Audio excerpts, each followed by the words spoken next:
السلام عليكم ورحمة الله. شكركم أحباء أصدقاء متابعين. اليوم حلقتنا إن شاء الله جاية الانتخابات، والتوفيق من رب العالمين والاستعوان من ابن آدم. إن شاء الله بهاي الانتخابات راح أرشح. تحياتي لكل إنسان طيب، تحياتي لكل شريف، اللي أطلبه من الأهالي واللي أطلبه من الشيوخ، تحياتي لكم. بهاي الانتخابات راح أرشح وأريد أصواتكم وتحياتي.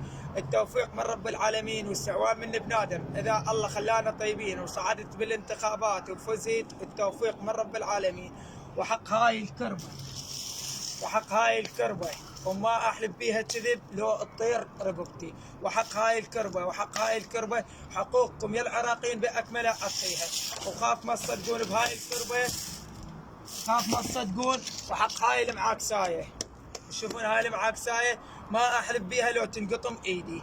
وحق هاي المعاكساية كل بيت أخلي بيه مسبح بباب بيته إذا فزت بالانتخابات.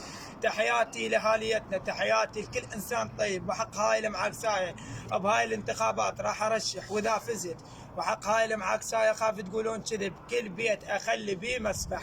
تحياتي لكم. وحق هاي تشوفونها الخشبة المشرقة، إذا إن شاء الله التوفيق من رب العالمين والاستعوان منكم إذا صعدت. وحق هاي الخشبة شفعات من العمل إلى راتب. تحياتي. وأنا من مط فلوس ما مط من عندي. التوفيق من رب العالمين والاستعوان من ابن آدم. كل نفر أو كل طفل إلى راتب، لأن مو من عند منطي من النفطات، والنفطات مو مالاتي ولا مالات بهاتنا، مالاتكم النفطات. تحياتي لكم، تحياتي لكل انسان شريف وتاجه على راسي، اللي اطلبه من الشيوخ واللي اطلبه من الفقراء واللي اطلبه من باقي الاهالي. اصواتكم الي.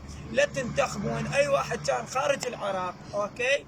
مو تقولون راح يرشح للانتخابات، لا مالكي لا عبادي لا اي واحد. هذول جربناهم طلعوا لغافه 56. والتوفيق من رب العالمين والاستعوان من ابن ادم.